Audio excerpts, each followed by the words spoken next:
Be excellent to each other and party on. We're back for another Legacy League, and today we're playing Blue-Black Tempo with Nethergoyf. And this is a very tempo version of the deck. We're playing the full 4 days, the full 4 Wasteland. We're playing 3 Tamiyo, so we've got a total of 7 1-drops that we can drop. And then we've got the 4 Orcish Bowmasters and the 2 Murktides waiting in the wings, ready to help take over the mid-game.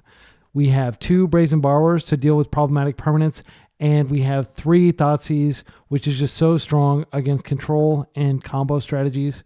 And we have 3 main deck Nile Spellbombs because Blue-Black Reanimator is everywhere, and pretty much every other deck is using its graveyard pretty heavily. Delver uses graveyard a lot. Obviously, Oops and graveyard-based combo decks use their graveyard a lot.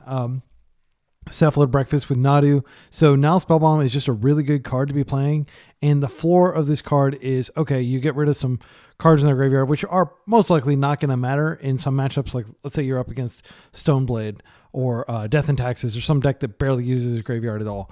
Yes, but in general, this is going to help us clear our opponent's graveyards and just manage it, and cantrip on the way through, and it's an artifact for Nethergoyf. So we've got 7 sorceries, we've got 3 artifacts. I'm expecting Nethergoyf to not only be very big, like potentially a 5/6, but also to potentially come back.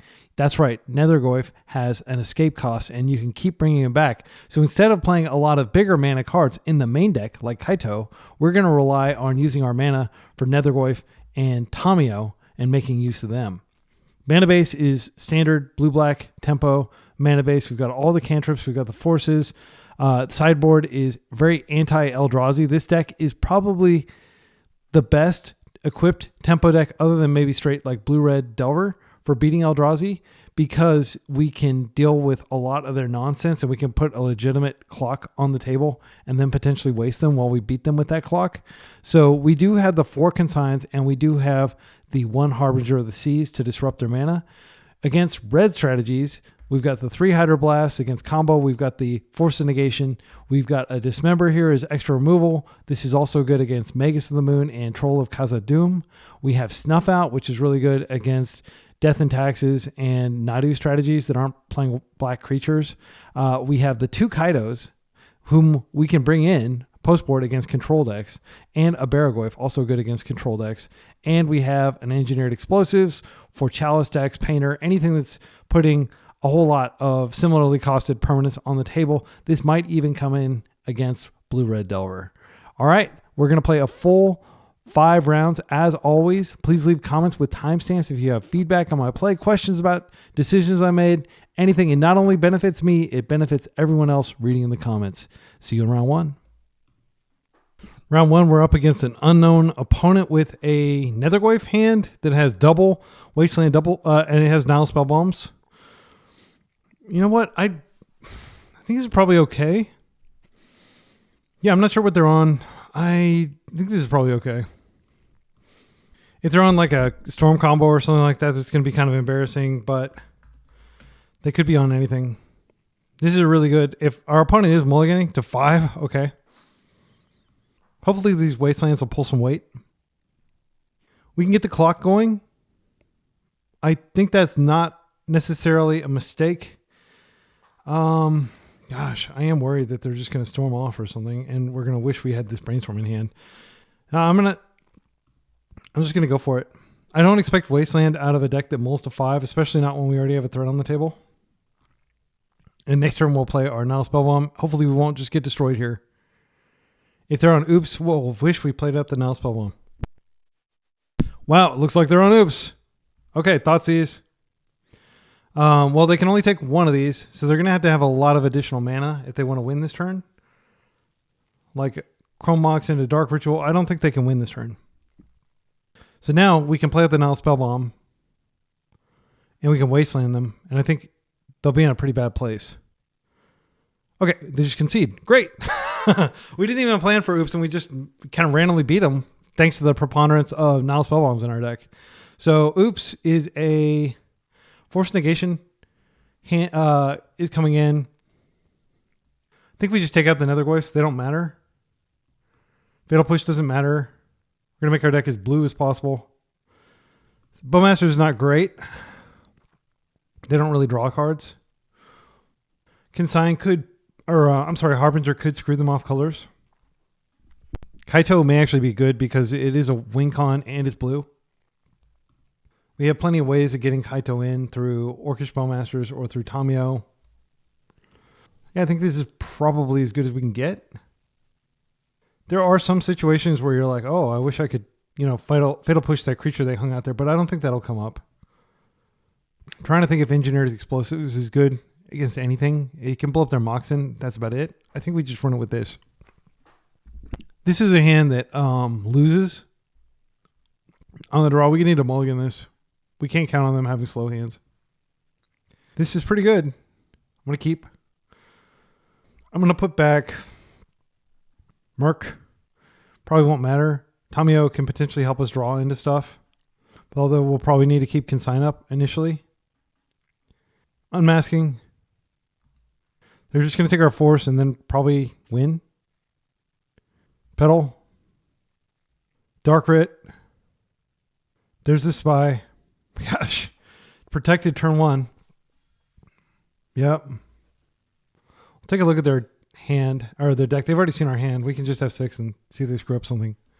I'll let you know when they're done. Okay, so notes about how they sideboarded here. If I can get this up on the screen here. So they do have the double Poxwalkers. They do have Shenanigans main deck, or post board. This is a dangerous card for us to go against. Other notable things. I thought I saw like, they do have the Memory Journey, Jack-o'-lantern combo. Unmask is an interesting choice. It's much more turbo. Let's see how many unmasks they have. 1, 2, 3 unmasks, I think. And then they probably have the 4. They have therapy and then they have other stuff. I have to sideboard here. I don't have infinite time. Yeah, let's go ahead and go to sideboard. I'm not sure that anything changes on the play. Shenanigans, kind of annoying. Red Blast does address that. We could take out the Bowmasters, then we're like really trimming low on win cons, and we could get into a situation where we regret being so low on win cons. We bring in the Hydros. I mean, we have Murktide. That's probably good enough. Murktide Kaito enabled off of Tamiyo. We cut these, which they're not going to be drawing any cards. Bring these in. It does increase our blue count.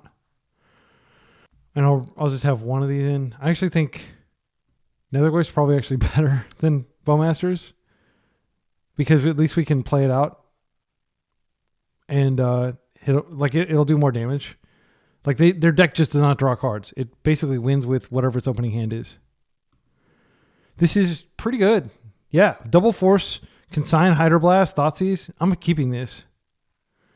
Let's go get our Underground Sea. And you always Thoughtseize initially. Like, I don't think it's correct to hold up any of these other cards. Okay, so they do have Pact, which will not save them here. If we just take this, I don't think they can win. They could therapy us, which would be really annoying. I think it's highly likely that they just therapy us, but they don't. Yeah, they have this. Actually, we take their mana source. They can't get going, and that gives us a few turns. They'll eventually find a mana source. I'm just really worried about this Cabal Therapy. I think this buys us a few turns, hopefully. Then we have to force the therapy, unfortunately. You want to do that? We're drawing to a lot of good stuff. That was probably the most consequential decision while making this entire match, unfortunately. Okay, they didn't have the land. Just the fact that they drew Cabal Therapy is so tilting, because it's like so good against exactly what we're doing here. So we're not going to be able to close the game quickly.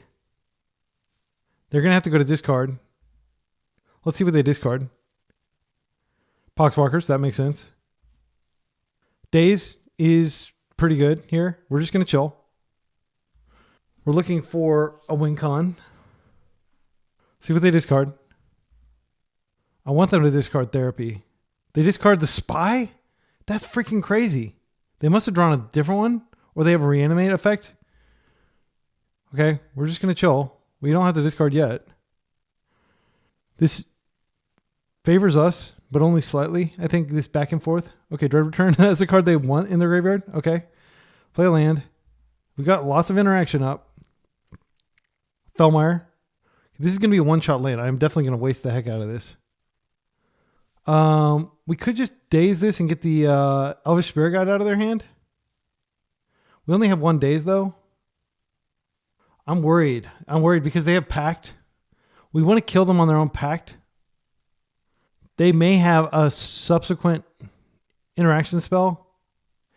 If we just force this, then we get the force out of our hand, and I'm not so worried about therapy anymore. And then we just waste them. I'm not sure that that's correct, though. I am worried that therapy naming force, and then we're basically naked to their combo. I mean, we have double days, but we only actually have one way to cast it. So we can actually pay for 2 dazes. I think I let this go, and then I just force the therapy or daze. Yeah, I'll force the therapy, and then they'll have a bunch of mana floating. They won't be able to do anything. I am going to force this. They had a second Thoughtseize. Okay, so we could do the double daze trick here. Oh my goodness. They are just shredding our hand here. If we let this resolve, then they can just therapy, and then we have to use both of our dazes to stop it. I think I'm just going to force again. I know it's crazy, but I feel like it's correct to just force again. Then they therapy, and if they name days off the therapy, it'll be such a beating. They're pacting that. Okay, so I don't know if they can win anymore. We definitely let the pact resolve. Now we could just Thoughtseize them. Or daze their Thoughtseize. Oh, I misplayed there. I don't think they're going to have enough mana to win here. I'm not sure how they would win. Now they should just go for whatever it was they were going to go for here, because they've got access to our hand. I don't know how on earth they win. I'll be stunned if they can win. Now they have the reanimate. Okay, yeah. So now we lose. Okay, I just got played. I got totally played there. I'm not sure. The big mistake, by the way, was I tapped blue and I paid for the days, and I meant to like hold it up for consign. But yeah, we're going to lose now. That was so humiliating to lose that way. Narcomoeva's come out. Yeah, because consign would have stopped whatever they were going to do there. This is Progenitus. I'm not sure why this is in the deck, but it may be just because it pitches a lot of stuff and you can get it with Elvish Spirit Guide. I have no idea. Yeah, that sucks. I think that maybe if I had just taken the Balustrade Spy... I mean, I knew when they discarded that they probably had some sort of reanimation effect. And reanimation effect was the only thing that they could have done with the level of mana that they had. So yeah, that was utterly humiliating. All right, so the challenge to everybody watching. What should I have done? Leave me a comment. My main concern is that they had Cabal Therapy, so if they looked at our hand, they could just easily name one of the things we had 2 of. But there may have been a line. We have perfect information. We know exactly what was in their hand, I think, and we obviously know what exactly was in their deck. So my challenge to you is find me a line where we could have stopped all that and gotten through the reanimate. And don't think that like consign would have mattered, because consign wouldn't have mattered. They just would have stripped it before they went for the Oracle. That wouldn't have done anything. Consign could have stopped the trigger on... Consign could have stopped the trigger on the guy that got reanimated, but they would have just taken the consign if they saw our hand. And days, I don't think we had enough soft permission to stop them, is my point. But I'm totally open to having misplayed that. And I'd love to learn what I did wrong so that other people in that situation will know what to do. Round 2, we're up against an unknown opponent on the play. I'm going to mulligan this. It has force, blue card, but it doesn't have anything else going on, and I don't like to do that. This is a much better hand. I'm just going to put back the Merc. Merc is a late game card. Late game by our standards. Turn 5 or so. So we do have the option of going ahead and opening Tamiyo. If we open Nethergoyf, it's an X1. That probably doesn't matter. They won't be able to Bowmaster it in time. Next turn, we can go get the basic island, Tamiyo, and we have Brainstorm to protect. I like that. And if they have a creature that like has an ETB, or if they have like Lotus Petal into Bowmasters, then we'll get punished. All right, our opponent just opens Polluted Delta, the most common opening in Legacy, I believe. All right, we can get Basic Island. That turns this on, and then we can attack. I think it makes sense to go ahead and get the Basic Island first. Actually, it would have been better to probably just hold that up, but and just to play it off the Underground Sea. But if they do something here, then this will buff the Nethergoyf if they don't want to deal with this Tamio. So we're just going to attack for 1, and we will hold up the Brainstorm, and it is totally possible that our opponent has Bowmasters for our Brainstorm, but they're not going to both be able to push and go after Tamio in the same turn cycle with the mana that they have. I mean, they're not going to be able to push and cast a Bowmasters in the same turn cycle is what I'm trying to say. If they just have the combo, that'll be really unfortunate. Okay, Lotus Petal. So they're on like a Doomsday, maybe? Okay, Lotus Petal. So they do now have the mana to potentially push and Bowmaster when we Brainstorm. Strix is fine. I can deal with it. And by deal with it, I mean I can find a Bowmaster and ping it. Hopefully. I'll probably Fatal Push to get it out of the way too. It is going to be a pain. So this tells me they're probably on like a tempo-y, control-y build. I'm going to start with the attack, and then I'm just going to Brainstorm after the attack, and hopefully they don't force this. We get a clue either way. They should block here. Okay, and now I'll just Brainstorm. I could have played out a land just in case they have Spell Pierce. I think it's unlikely Spell Pierce and Lotus Petal would be played in the same deck, but that would be pretty terrible if that were the case. If they force here again, it's just part of what we expect. We're still getting a 1-for-1. We're still going to get a perfect Brainstorm if we want one. I think that is more important than going after their mana because I don't have any soft permission in my hand. Okay, they're forcing it. Okay. They pitched Thassa's Oracle, so they are on Doomsday most likely. So Tamio's going to die. There wasn't really anything I could do about that if they wanted to force. We have two options. One, we can Surveil, or two, we could crack a clue, or three, we could just Wasteland them. They are potentially going to be able to hardcast Doomsday next turn. They may have, this turn they played out the Strix, so they didn't have the mana, but now they do have the mana, so I think there is an argument for just going ahead and wasting them.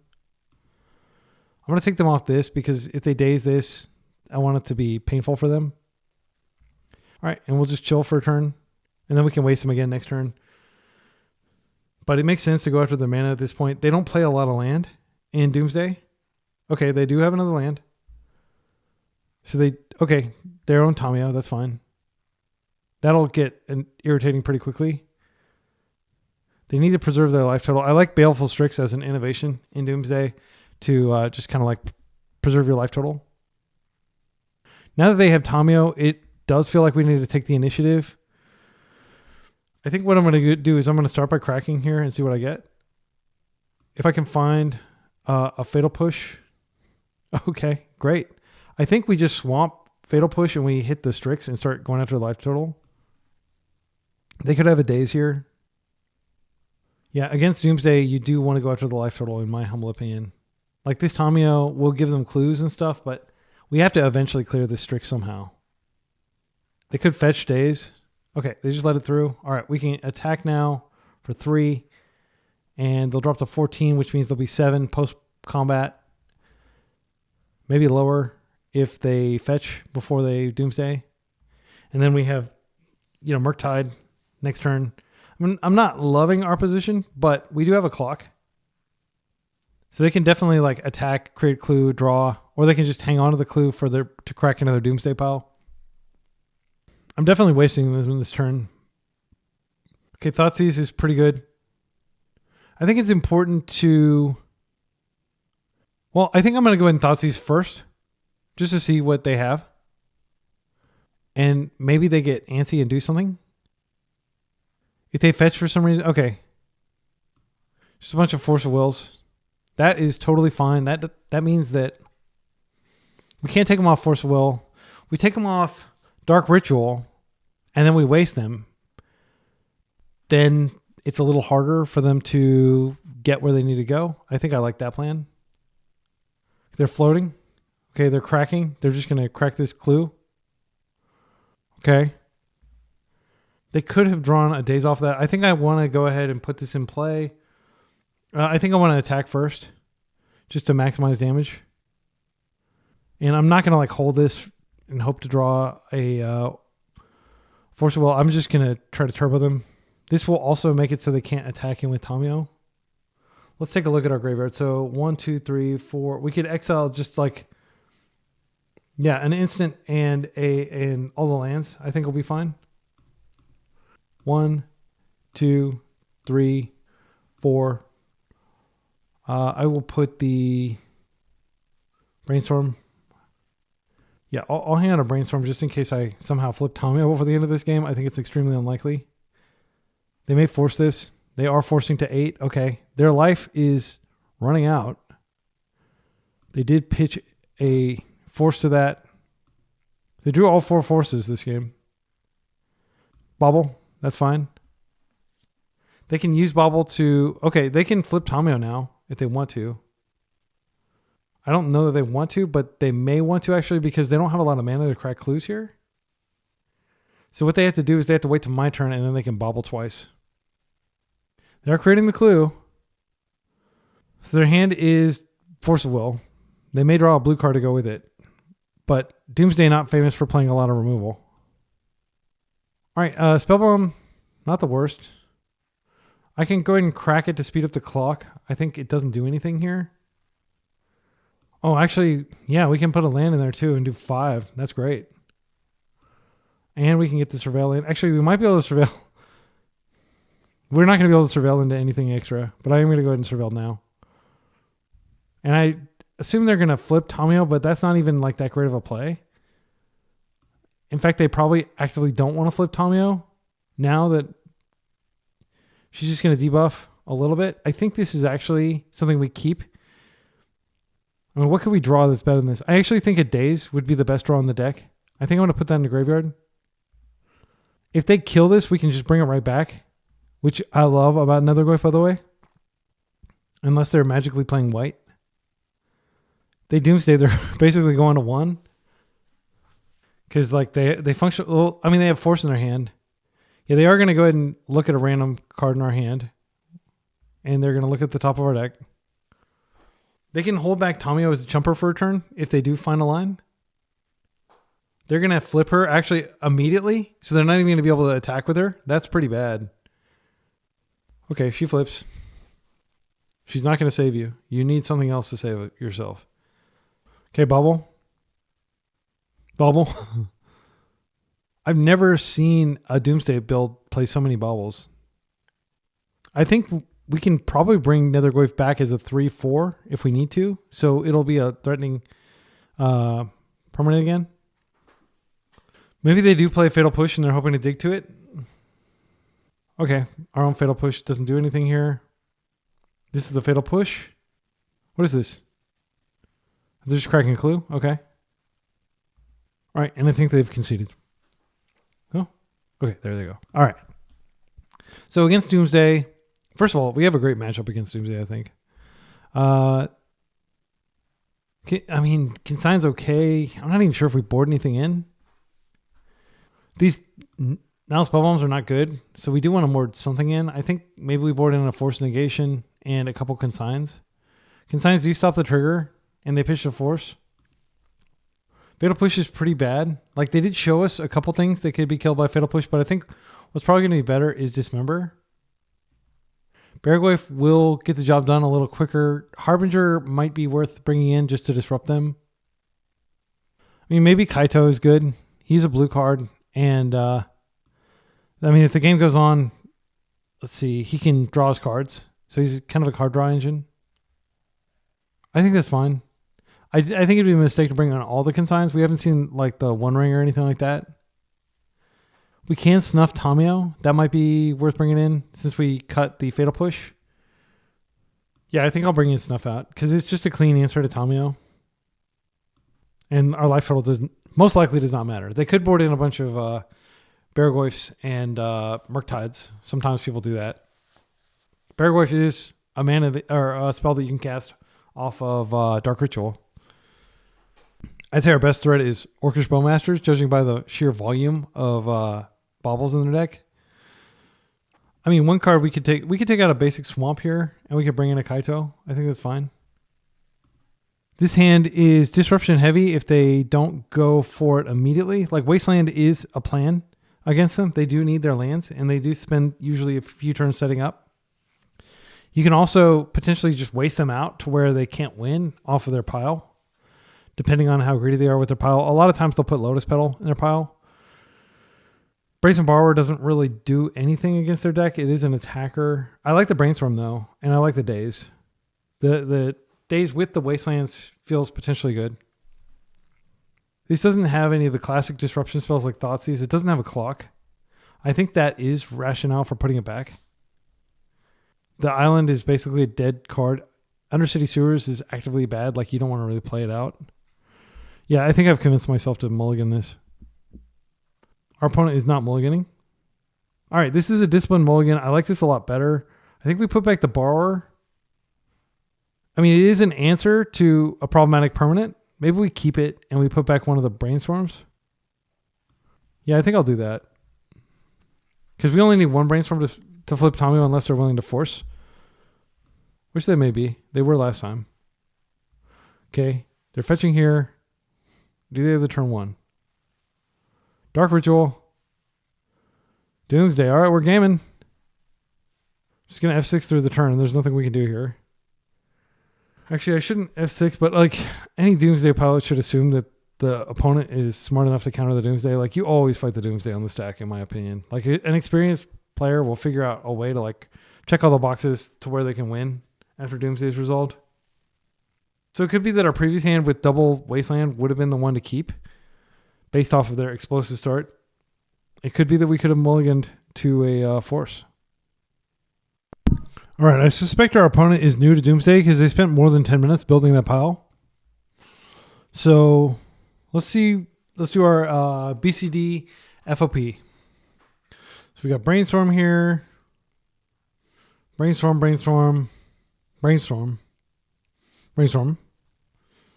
Cyclers. I don't see Meekstone. Interesting. Defense Grid, Meekstone. All right, our opponent has a Bauble to crack into their pile. So they're not playing any traditional hand disruption. They're just playing Dread Return. Interesting. Why is Dread Return in their deck? Emery? Okay, I'm really confused by this list. Thoughtless Oracle. I assume that they have a second Oracle in here.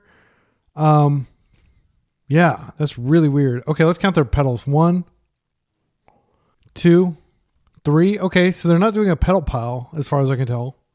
They may play 4 and they may have 1 in hand.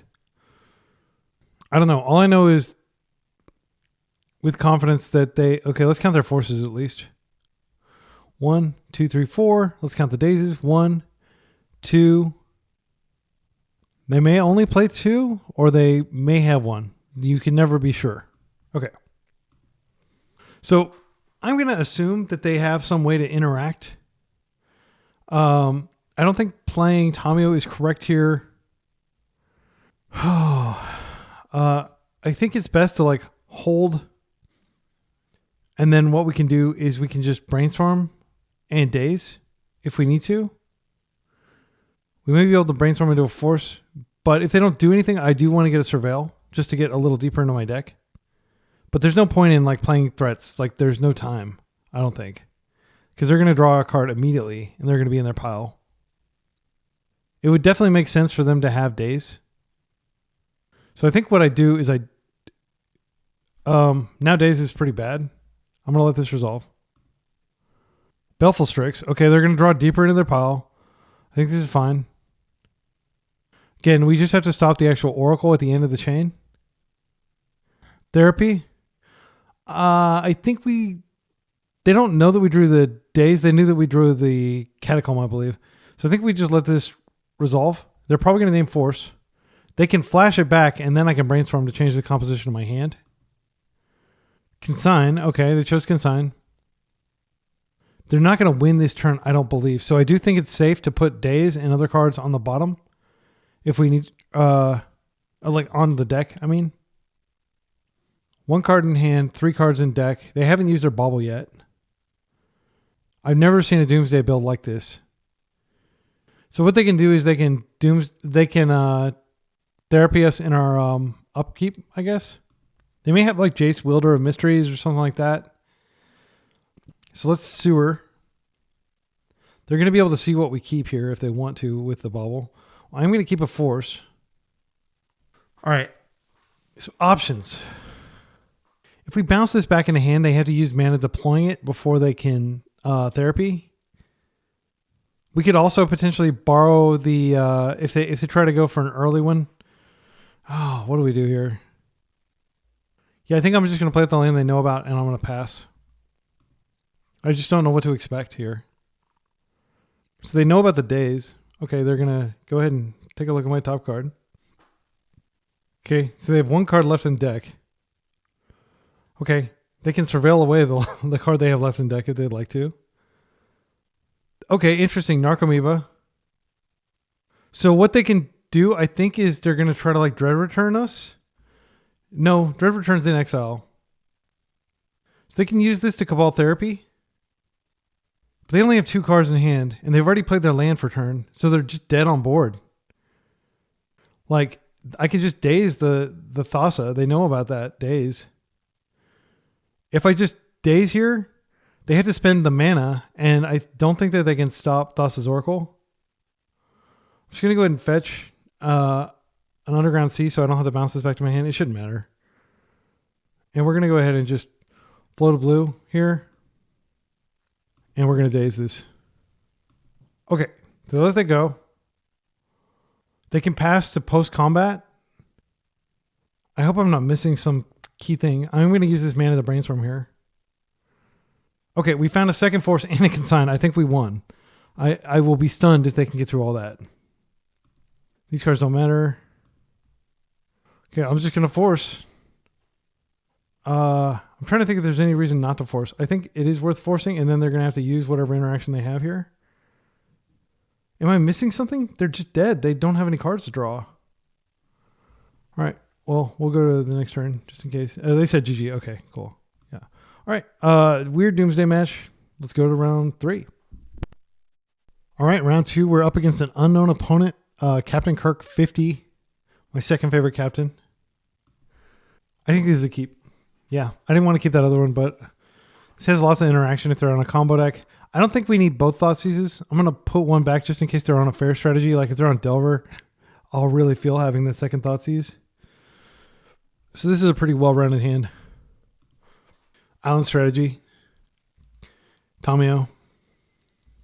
This is a window where we can just push her and get a clean for one. I think that's probably okay because that also allows us to play on basics. And they don't get any value from her. They could daze. That sets them back. I think they're probably on Jeskai based on the island they're playing. Like that just gives me Jeskai vibes. I bet you they have lots of basics in their deck and not just this one. Okay, Ponder is fine. Fortunately, we have Orcish Bowmasters in our hand, which is the single best card in our deck against Jeskai. Okay, they could be on blue-black. Okay. I still get the vibe that this is Jeskai. That's fine. I think I'm just going to... Gosh, I really want to get rid of this. Force. Start with the Thoughtseize. I want to make sure I've cleared the path for Bowmasters. It is my single most important spell here. All right. Okay, they're on this deck. This is the blue-white token deck that I would like to respond plays. I think we take the Prismatic Ending. Bowmasters is absolutely backbreaking against their deck. Okay, I'm getting the MTGO spinner. They're supposed to have fixed it. Yeah, we're going to definitely have to contend with a lot of constructs here. And Tamio creates clues which buff the constructs. So it's kind of scary. I think it's probably... they don't really play Wasteland. We get a Surveil and then... Yeah, I kind of want to dig deeper into my deck. I'm definitely going to pitch Force to Force. Because we don't want to go down like in this matchup. This is very much like a card advantage centric matchup, if you will. So I'm looking for Wasteland for that Saga. Okay, we found it. And we found a Daze too, which I don't think is terrible. This Brainstorm's okay. I think what I'm going to do, it sucks because Tommy is going to generate a ton of value here. But we will mitigate the value by Bone Mastering next turn. But this turn, we're just going to hold Daze in case they draw something like really backbreaking that we can actually cast. And in retrospect, I definitely wish I forced Tommy, but I didn't know that was going to be their only spell in hand. But now the force can protect Bowmasters. So I imagine they're going to Saga this turn, and then we can just waste it. Lorien Revealed is one of those things that we do have to eventually worry about, but Bowmasters kind of checks it. And they are going to be having to spend a lot of mana over the next few turns just cracking clues and stuff. This deck, by the way, that they're playing is very hard to play. It's not an easy deck to play because it is vulnerable to so many things. All right, they're just Sagaing and passing. No play. All right, great. Well, let's go ahead and relieve them of their Saga. I don't want to leave that on the board. Like sometimes it is best to like hit something. Okay, they're just going to Lorien Cycle, which is fine. But when they have like a hand like this where they have lots of mana sources, you do have to go after the actual Saga itself. So the second they crack this clue, I am going to get into a force fight over resolving this. They could have something like Supreme Verdict, and there's unfortunately nothing we can do about that card. We're just going to try to apply as much pressure as possible. They have their own Bowmasters. They do have a Marsh Flats that can get to that. Okay, so they have an island in their hand. I accidentally dismissed it, but they have Basic Island and Marsh Flats in hand. And a couple other cards that they've drawn. If they Bowmasters, that's going to be a force. There's a Swamp. No thank you. I'll hold this Daze on the hopes that like maybe they Spell Pierce or something. But even if they plow this, it sucks. But like at least Soul God Lantern. I mean, these cantrips. Do we want a 1-for-1 here? I think that maybe this is. It's fine to hit this because if we draw a Nethergoyf, we're going to want to beat face. We're not doing anything else. This may seem extreme. They're not creating a clue, which is great. They've got the fear. We can swing in and do 1 damage, which is better than none. Okay, Brainstorm is a great rip. I'm just going to hold it. Actually, I'm tempted to go ahead and Brainstorm because I might find another Thoughtseize here. Actually, I'm going to do it now because if I find a Fatal Push, I want to just push this out of the way. Okay, these cards are pretty bad. We don't want that land at all. I guess we hold Daze and we draw a Ponder. I think they're just going to block here. Yeah, and they'll take 1. So we've got a very slow beat down here currently. If they establish Bowmaster Supremacy, it's not as big a deal, but considering that we had that Ponder in our hand, it will be kind of unfortunate. Retrofitter, this is something that could be a problem. We can't really attack in anymore profitably. I'm going to go ahead and start with a Ponder. Okay, Thoughtseize. I don't want these other cards, though. Yeah, we really have to race. We need to get Nethergoyf going soon. This does give us a Surveil land. It doesn't hurt to attack here. I think maybe they'll let it through. Maybe. I don't know. I'm going to try. I don't care about them doing damage to me. That may be a Cavalier attitude. Yeah, that's fine. So we're going to Surveil here in their end step, but they're going to be able to do a lot here. They can create tokens and they can level those tokens up and then get really big, really scary. They still have 14 life, which is a very high life total as well. And they're going to get into a position where they can start cracking Tommy clues again too, and then we're going to run away. They're going to run away with the game. This is a really rough matchup for us. It won't be as rough when we bring in the Kaito. Urza Saga is not good for us either. This is fine. So they can block and then they can just trade this into something else. And currently they have 1, 2, 3, 4, 5, which is enough to level. Okay, it costs 3 mana untap. So yeah, they can turn this into a 4/4 this turn if they want to. And it counts as artifacts for the purpose of counting Urza Saga constructs. So these clues they're making. All right, let's go get our Surveillant. All right, now Spell Bomb doesn't do anything here. I'm just going to cycle it. Again, Nethergoyf wouldn't be atrocious, but it's not going to be spectacular at this point. I mean, this definitely sucks. I'm going to go ahead and play it out and just cycle it immediately. Trying to think of what we could even find other than like a wasteland, which would bite us some time. I will go ahead and hit their yard. I don't think it matters. I don't think they use their graveyard for anything. They don't have any artifacts to get off of Urza Saga if they're playing the list that I'm familiar with. Unfortunately, I really don't have a choice. I just have to hit this. And we just have to pass. They can use it to create the retrofitter thing. I'm just going to F6 here. I don't think they're going to do anything in the end step except maybe crack this or use this twice. That's what I would do. I would probably just turn this into one of those 4/4s. If this goes to 3 games by some miracle, my opponent's playing slow enough that they might run out of time. Because it takes a long time to win with this deck. I have played a few rounds with it. I'm also potentially going to have the creator of the deck. I would like to respond on the channel. So if you want to encourage me to, but I would like to respond on the channel, just let me know and I can do that. Okay, untap and then just create a 4/4. Pretty good. So that is something we could potentially, Brazen Borrower out. Our deck was not designed to beat these types of decks by any means. These decks are like, kind of like, I like to describe them as like Apex Predator, Death and Taxes, any deck that has like just ridiculous value and endgame inevitability. And nothing says in-game inevitability like having 5 lands on the table and having a retrofitter at the Foundry. The one thing that's keeping us in this game at all is this Orcish Bowmasters. They're coming in for an attack. That's fine. It's worth noting that they can just create more blockers here. So, yeah, like we're going to have to get rid of this somehow. And it's probably going to be a 2-for-1 type situation. There's the Fatal Push. Not a lot we can do. I think I'm just going to F6 and let them play because they have to take a lot of game actions and I'm going to eat up their clock. There's no way we're winning based on what we have in hand. Like we could go after Tamiyo, for example, but I don't think it does anything. So I'll just be a coward and burn up their clock and I'll let you know when we're ready to play some more.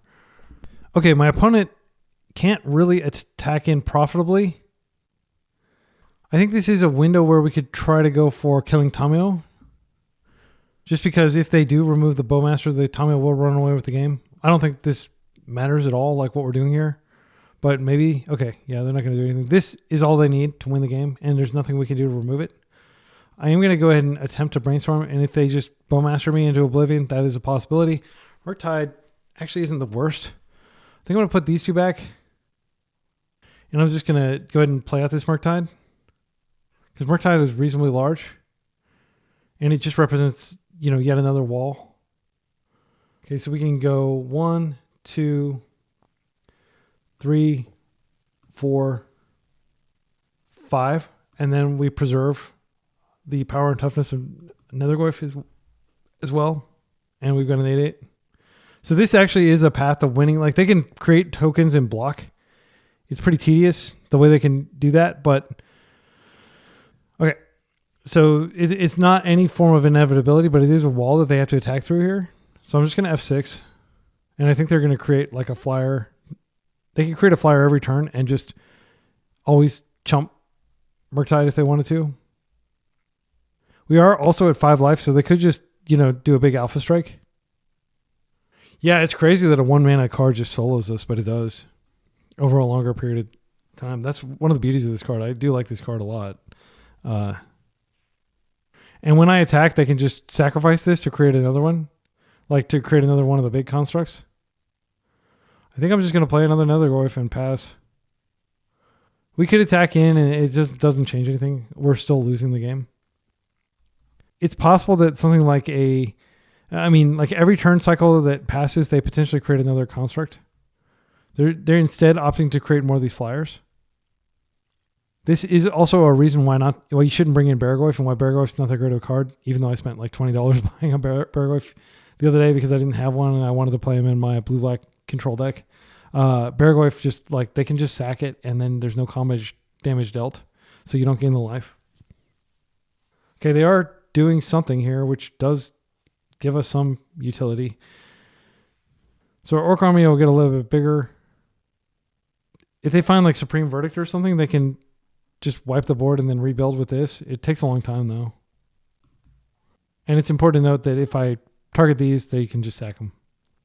Okay, they plowed the Bowmaster, and now everything's unlocked. They can just do whatever they want. Teferi, they can bounce the Murktide, and then they can attack for probably lethal. They are tapped out. I'm going to ponder here. See if we can find another Bowmaster. That'd be really good. We do. There's a decent chance that they have a force, but I'm just going to play this just because it keeps the game going and it keeps eating up my opponent's time. It's interesting they didn't bother attacking with those flyers. I think that was safe to do. So on top, we do have a Brazen Borrower. We can't do anything here, but it's possible that like we somehow wrestle back enough tempo to win. I don't think it's likely. Okay, they hit our Bowmaster again. They're brainstorming. So next turn, we do have Brazen Borrower to bounce one of those creatures, but we can't attack because they can just crack back and kill us. They essentially have 4 of these 4/4s. So Brazen Borrower only deals with 1, and then we play the Murktide, and that potentially deals with 1. They are low on resources, though. They're down to 2 cards in hand, but they have the clue. But like this Retrofitter just represents infinite resources because we can only draw 1 card, which is why I'm so resigned. Okay. So we're just going to go ahead and start by borrowing one of these. And then this way I can like F6 through their turn. Okay, they're forcing that. That's great for us. Questionable. I think our top card is not good. I can't remember what it is. I think it might just be a land. So we can do... I don't want to do all the instants. So 1. Then I can take a land, artifact. We can do a sorcery. Yeah, there. We have a 5/5, which at least beats the big constructs in combat. If we attack, they basically they can get favorable trades, and then we die on the crackback, so we can't attack. Also, they can create another construct, which they're likely to do right now. The more efficient thing is to create another one of the small ones that they can later upgrade. They crack the clue. There's a Brainstorm. I thought it was a bad card that we had on top, but it was actually a really good card. Okay, so we have another borrower that we can borrow one of these out of the way. I don't think it's going to be enough. Daze is terrible. Even if we borrow this, they can fizzle, and then they can just create another one. They have enough mana. So I think I'm just going to go for the big one and just buy more time off their clock. I don't think there's a path to victory here. Let's see. Can we attack for 11? I mean, it might do... Let's see. They only need... They can upgrade this. They can chump here, and then they can upgrade. They can block here and upgrade. Yeah, they've just got too much mana. I want to pass. I don't think with the Fatal Push on top of the deck, anything gets better either. I think we're just eating their time. I'm just going to go ahead and cast this Brazen Borrower. And I'm just going to push one of these just to, again, delay. We've delayed enough. I'm just trying to think, is there a way that we can attack through and do enough damage? I'm going to go for it, sure. This might actually buy us more time by forcing them to figure out how they want to block. I'm not going to do any math myself. I'm just going to... Math is for blockers, as they say. There, deal with that. There's the Bowmasters. Okay, so this creates enough bodies that they can shoot down our borrower, and they can definitely kill us with a lethal crackback. I'm surprised they held that long. Oh, but they may have just drawn it. Okay, so this is what I was talking about. They can untap here, and they can just turn this into one of those big ones. This will actually die, but they'll still have this back to win. So I'm just going to wait for them to do all their little tricks, and then we will go to the next game. Sorry if this is like boring for me to even narrate this when we're clearly just stalling for time. Yeah, and you can see that they still have plenty of stuff left over. Even without that Bowmasters, I don't think we would have won that combat. Okay, so the good news is they're down to 12 minutes. Their deck is super slow. Our deck is much faster. We're down to like 15 minutes, but it should be all right. So Kaito comes in. I think this is definitely a snuff out matchup if there's ever one. Dismember, maybe not. Beargoyf. I mean, as long as they don't have the thing, Beargoyf is good. Harbinger is good because they're playing their special spells. Consign is not good. The only artifacts they have in their deck are the 2 ones that they fetch off of Urza Saga. Engineered Explosives actually would have been insane there. We would have just wiped their board. So I think that comes in. Cards that come out. Now Spellbound doesn't do anything. That's an easy cut. Fatal Push is pretty weak. Like, it does hit Bowmasters. You know, maybe we do take out Snuff Out. And because, I mean, Fatal Push is probably more flexible than Snuff Out. We can hit Bowmasters with it, which we can't do with the other ones. I'll take 2 of them out. I don't want to cut our tempo cards because we're on the play, but I'll probably cut them on the draw. And it may feel weird to leave these dazes in, but we've got to fight on some axis. And I think it's just being faster than them because they have so much inevitability. We just want to close. All right, this hand doesn't close at all, but it does have our best card. I think we keep it and we just force their first threat and we can surveil as our opener. Bowmasters is very likely to eat an opposing Bowmasters or do something, but there's a possibility that we could, you know, sneak it out there and that they're not ready to force. They're not ready to deal with our force, rather. Okay, so I'm just going to go surveil here. We're looking for Beargoyf, not Beargoyf. Kaito's not bad. That'd be a good card. More Bowmasters would be excellent. That is not what we're looking for, so we dodge that bullet. Come on, don't get me land. Oh, no. All right, well, I'm just going to play this out. I don't want them to know that I have a bunch of Wastelands in hand, but I do. Their deck does have a lot of basics if they want to go get them. They're surveilling, it looks like, so this is good because we can actually hit this. Oh, they're just getting they're doing an instep thing. What are they doing instep? Oh, that makes sense. They may play on, Tundra. Okay, great. I would love to waste this Tundra. And I'm just going to put this in instep, and I'll force their Bowmasters if they have a Bowmasters, but I need to get a clock going. And if they force back, we're just totally dead. But, like, we have to take the initiative. We have to be the proactive ones in this matchup. The longer the game goes on, the worse it gets for us. Okay, here they come with theirs. They did that. I'm not sure why they timed it the way they did. Okay, great. We stopped their Bowmasters. That was the most important thing that we could stop. Engineered Explosives. That's something we'll hold.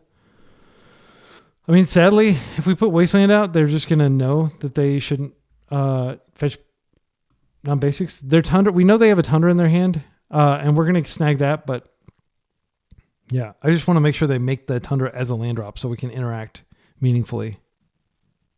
They could totally have just another Bowmasters in their hand and we're dead. Getting the MTGO spinner. All right, that's like 30 seconds or so of spinner. Come on, MTGO. Okay, we got through it. Looks like it's my opponent's turn to get the MTGO spinner. Thoughtseize. That's unfortunate. I didn't think about them playing Thoughtseize, but it makes sense. So they took our Engineered Explosives. They see the double Wastelands, so they're going to definitely get a basic plains here. Our tempo plan is severely weakened. They're going to end this. We're hitting for 1, and we have literally nothing going on. Pretty bad. Kaito would be the best rip by far. Let's go Kaito. We got 2 in the deck. Harbinger. That hurts us. That's actively terrible for us. Yeah, I mean, it shuts us off black. Sadly, I think we had to play it out because it beats. And if they remove it somehow, I mean, we can always block it in combat and like, you know, have it block a construct if we need our colored sources. I did have an opportunity at the very beginning of the game to get a swamp, and I chose to get the surveil instead, and we dodged an underground sea. So I regret nothing, as they say. My opponent may have severe lag because they are taking a long time for every little game action. The good news is Harbinger completely destroys their Saga plan, and it beats for 2. So they've already seen my Wasteland. I'm just going to show them it. And I'll just hold this one for brainstorm equity, but there is a world where we do want that Wasteland in play. End it, please. Toxic Deluge for 2. Okay. So it's really kind of like a 1-for-1. Okay, there's the Tundra. They're dooming it. They're brainstorming with it. I guess they had a pretty do-nothing hand if they're Toxic Deluging us. Oh my goodness. Can we get some relevant cards, please? But that is the flip side. I mean, you put days on your deck, and sometimes this happens. Hopefully this can snag like a Lorien Revealed if they're unaware. I am to the point where I'll buy back this Undercity Sewers just to have something going on. Okay, Timeless Dragon. That represents death for us later on. That's definitely a powerful card. I think I would like to respond so they took that out of their deck. Well, I'm going to play a Kaito. It's probably not going to resolve, but I'm going to play it. And they can easily deal with this. I'm going to just plus. That's the only thing I can do here. And it's very easy for them to remove this. Well, actually, they need combat damage to remove it because they're not going to be able to remove it with a prismatic ending. Bowmasters is going to get dazed for sure. I will get back this land. So now they can create the thing and attack me if they want, or they could force that. Okay, they didn't. Because the daze was actually good there. It did something. So if they make the thing, I'm actually going to be able to successfully attack them. I'm trying to think of what they could have. They could have Wandering Emperor here, but this has Shroud. I do need to surveil. I'm going to go ahead and... What am I going to do here? I'm trying to think of what they could have. They could have another Bowmaster. I'm just going to attack for 4 for now. I know that means that they're not going to be as close to death, but they're going to fetch probably. And now I can do the surveil trick. If they have another Bowmaster, that's going to be devastating. Because let's see, they're going to ping him and then they'll ping him again and then they'll have 3 power and he'll die. Yeah, I think I just leave him in play. I know it's crazy, but I don't want to get blown out by Bowmasters here. And this way, Bowmasters can't kill him. What is this? Okay, they had Wandering Emperor. That doesn't affect us too badly. They can't target. They can just create samurai tokens and plus them. So this does have Vigilance, so it can block and protect her. But like if I can clear this, I'll just attack them for lethal. They might create another one. I think they're going to plus it. Okay, and here comes the Timeless Dragon Eternalized. So now they can double block. Yeah, and this can actually be big enough. No, it can't fight all these. We need removal. Any removal spell. All right, let's go find a removal spell. I could have definitely played out Undercity Sewers last turn. Gosh. All right, so we're going to put the Sewers back. That's not going to help us. I'm going to put Force back. It's not going to help us. No, it's better than a fetch. So now I'm going to go fetch. We've already used our Harbinger, so I'm just going to get a non-basic. I think it's fine. I don't think they play back to basics. Okay, we're going to get this. This is our big last stand here. Can we find interaction? Murktide is good, and we have a second one, so we can potentially force here, and then we can get the Murktide in. They can kill Murktide. They're going to have to block. So we kick this up to 6. It's going to kill 2 of these 4 things. We stun this, then they have to double block. I think that's the play. But they don't die is the thing. They could just attack back and effectively have traded their Wandering Emperor for our Kaito. But Kaito's going to die anyway. So it's got 4 loyalty, so we stun, then they can attack back. This will still be on the field. They can just block with 1 and chump for a turn and then attack back and kill us. I think I'm just going to plus. And then I'm going to attack in and they're going to have to... and then when we get another Kaito later, it's going to be already really leveled up. We do want to attack them just because it forces them to block. They could let us kill Wandering Emperor. I'd much rather kill them than kill Wandering Emperor, but the reality is some of these are going to die. Like, I think 3 creatures are going to die here. Oh, they're opting to do that? Well, I guess they could still kill it this way. Wandering Emperor can go up. Murktide comes. Second Murktide comes. Maybe we get somewhere with second Murktide. Second Murktide feeds the first. We've got 1, 2, 3, 4 total things in our graveyard. But they've only got 5 life, so I think I can... Okay, and I am going to go ahead and waste this now. Don't want them to have access to any more mana than they currently have. This does mean... Well, we weren't going to be able to deploy both Murktides at the same time anyway. So I think they're both coming for Kaito here. They can plus, and then they'll basically have to hold this back, but they can use this to exile our Murktide. All right. So we are going to draw one of our Murktides, and I'm just going to make it a baby Murk. I need it to be big enough to tango with this. Wait, can they can put this on any creature? So they could do it on this, and it gains vigilance. Wait, it gains first strike until the end of turn. Okay. So I'm going to go ahead and do this. Actually, I'm going to pay all my mana here, so I don't have to exile as many things. So exile Kaito, Daze, Brainstorm, land. Oh, wait, I don't want to exile Kaito because it can potentially grow Nethergoyf. So I'll just exile a bunch of lands. And then I'll exile Daze and Brainstorm, so it's a 5/5. Yeah, well, I kind of screwed up on my mana, but anyway, we're going to pass. We're not going to force anything they do unless it's like absolutely catastrophic here. We know we're drawing a bad card. I can't remember what it is. I think it's just a land. They have Plow here. I think we have to let this go because if we force here, they can just have like a thing back. Yeah, I think we let that go. I don't want to pitch this other Merc. Okay, they're going to go get another Plane Cycle Timeless Dragon. Yeah, we're losing the Wandering Emperor, which I called out as a potential thing that we could lose to. All right, they're hitting us for 8. We can't counter the Eternalize trigger. We really need like a Brazen Borrower to break this open. Okay, Sewers. I'm just going to go ahead and play it out now.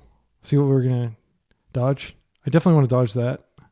This does give us more material for Murktide. This is our last Murktide. Might as well make it a big one.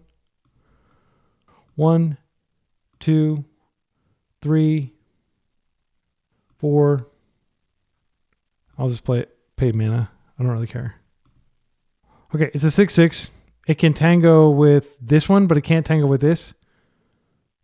If they have another Plow, then or a Teferi. They're brainstorming here. We're going to need a series of Brazen Borrowers to get rid of this. They just have the Plow. Okay. I'm not sure that we can win now. Staff. Okay, this is what their deck actually does. Is we just didn't see it until this turn. But this is like the core of the deck is Staff of the Storyteller. So they're very far ahead. Now they can tap to draw a card. I don't think there's any coming back from this. Even with Kaito, because we don't have a way to propel Kaito into play, and they can just attack and kill Kaito before Kaito can attack. Yeah, this is a very powerful control deck. I would like to respond that he has 75% win rate with this. Yeah. All right, let's go to the next round. And that's a 75% win rate across 90 matches on leagues. We're on the draw against an unknown opponent with a pretty solid hand, I think. This has like a path to a pretty large Nethergoyf. It has a path to both our basics. I'm going to keep this. So if they're not oops all spells. Okay, Tropical Island. I can vibe with that, Tomio. So I presume they're probably like Beanstalk or some form of 4-color control. Probably Beanstalk. Really, if you're not playing Nadu, then you're playing Beanstalk if you're in green. I think we could just go ahead and get the Tomio on the table. They may have removal for it, but that's removal they're not going to use on our Bowmaster, which is the real thing. We don't want to get killed. Yeah, I think I'm just going to do this. Fetching. This may be a prismatic ending. Precisely. Now they can come in and create a clue. All right. They are ahead at this point. They're very ahead. Force, not the greatest. I think what we do is we probably fetch Swamp, and then we just... Maybe I'll start with a Ponder. They could have Spell Pierce or Daze. I'd rather them Daze my Ponder than Daze my Nethergoyf. This is a Nile Spellbomb, which is a type for the artifact, the graveyard. If they're playing Murktide, if they're on, I mean, they're probably playing some form of Murktide. It could be that Naughty decks are playing this now. I don't think so. Nethergoyf is about to be pretty large. Maybe we just keep dropping relatively large Nethergoyfs. I don't know. I mean, we need to tempo them out somehow. That may seem like a silly plan, but I think that is the plan I'm gonna go with. And then next turn we'll have Orcish Bowmasters online, which can potentially punish different things they might try to do. Having Nethergoyfs on the table also reduces the likelihood that they're just going to win through Tamio Ultimate. They could have a Sweeper in their deck if they're like a pure control deck. Ponder. They may Flipper this turn. They Flipper, that's okay. I will Bowmaster, and that'll take a loyalty off, and then I'll swing. If they force Bowmaster, that's additional power to Nethergoyf that will reduce Tamio further. If they find a land, they can just crack the clue to Flipper. Going ahead and creating the clue before they show what they're planning to do. Force is an instant to propel Nethergoyf if they give us something force-worthy here. Okay, interesting. I think they probably just have Plow, is my read. Wasteland would be great. Do we want to ponder for a Wasteland? I think I'm just going to swing in and see what they do here. Okay, they just took it. I'm going to go ahead and ponder. Okay, there is the Wasteland. I think we start wasting them. My instinct is to waste and just to drop another Nethergoyf. They'll be far away from... Let's go ahead and do this now. We can do it in their upkeep. And now they can be relatively free of fear of Bowmasters here. So I will set a stop in their upkeep. And we'll see what they do. Okay. So upkeep, I am going to go ahead and waste. They can just fetch another white source if they need to. I just want to keep them off like Supreme Verdict, which would be pretty catastrophic. Okay, they're fetching down to 16. I think if we stick the Bowmaster and then use the Force to protect it, that'll be pretty good. They're just loaming. I mean, that's kind of annoying, but it's not that huge of a deal. It will be a big deal if they are able to answer our Bowmaster, because they're going to have a ton of clues and they're going to have a ton of mana to crack those clues. Okay, so I think this is where I'm going to attempt to stick the Bowmaster. They're fetching in our upkeep. Oh, what do we do here? I kind of want to keep it around, and in keeping it around, we buff it as well. I want to make sure this resolves first. Okay, we're going to ping. Now I am going to force to protect this. I think that may seem aggressive, but it buffs the other one, and it ensures that we're going to do like 6 damage this turn cycle, and we have to keep applying pressure. Okay, let's draw. Spell Bomb. I think I'm just going to hit their graveyard and remove the loam. That also buffs the army. That does mean we're going to 0 cards, but we're going to try to win with what we have on the table. So if they have Supreme Verdict, we just lose. We just have to be comfortable with that. This is an extremely aggro play for sure. Okay, they're dropping to 6. Again, Supreme Verdict, and we can scoop. Ponder. Now they're not going to be able to Supreme Verdict. All right, our armies grow. They're at 5. Plowing the Bowmaster after the trigger is okay. Nothing we can do about it. They do take the damage here. They can't just keep Tamio back and survive. They have to actually get rid of one of these. It's also, okay, we won. We tempoed them out, even on the draw. That felt great. That is what this deck is supposed to do. Kaito comes in. Kaito's great against these type of decks. I think we just pull out all of our spot removal and trust that Tamio is going to be dealt with through other means. Harbinger feels good. I didn't see a single basic. We could bring in Snuff Out. We could bring in actually Engineered Explosives. Kills Tamio. And it also kills... what's it called? I think we can take out... They probably have Uro in their deck is my instinct here with the amount of green that they're representing. So maybe correct to keep the Spell Bomb. I think we take out one spell bomb and we bring in a Nethergoyf just as an additional threat. I don't know about Force Negation as to whether it's worth it. My instinct is it's much better than a Daze on the draw. Okay, let's do this. And if you're a seasoned tempo player and you're like, no, you should never take out Daze against control, let me know. I definitely am trying to get better, and I'm not certain. This feels like a keep for sure. I think what we do is we just open Nethergoyf and hope that it distracts them, and if we can connect with it, that's great. I don't have any illusions of fueling Murktide anytime soon. I think we keep up the ability to fetch a basic swamp if we want to, in case we do draw our card. I don't think they may play Bowmaster. If they do, I'll daze it. This is definitely like in dazing it, even if it resolves, it's not gonna kill my Nethergoyf because it'll have an additional toughness. I'd rather not have to do that for sure. Okay, they're hedge mazing. They've got all foil lands, I think. But I can't see the foil because the foil animation is turned off, but I can tell like the weird kind of like coloring. Okay, interesting. Veil of Summer. It's a good card. They decided not to draw it, which makes me think they have one. Beanstalk, that is a daze for sure. You cannot let this resolve. And now what we can do is we do need to... Okay, good. I was hoping they would force it, but I really just don't want to deal with Beanstalk. If we take their land, that gives us an extra type. Oh, and we do 2 damage instead of 1. We could also fetch and then just put a Tamio in play. That is also... I think actually we're going to fetch, put a Tamio in play, just as an additional axis, because we do want to get Kaito going if we can get it. I'm just going to play on non-basics here. We have Murktide to win with later. I'm going to attempt to play this just in case they do want to force it, but I can't imagine them doing anything about this that they wouldn't do about Beanstalk, because they definitely want Beanstalk to resolve. Like, Beanstalk is the must-stop card in their deck. They have another one that'll be pretty sad, but we'll work up toward Kaito, and Kaito will take over the game pretty quickly. I have faith in Kaito. I don't want to daze anything this turn if we can avoid it. That's fine. Tamio is really there just to enable Kaito at this point. We're probably not going to have the mana to crack clues if our game plan works and if it's a compressed game that only lasts a few turns.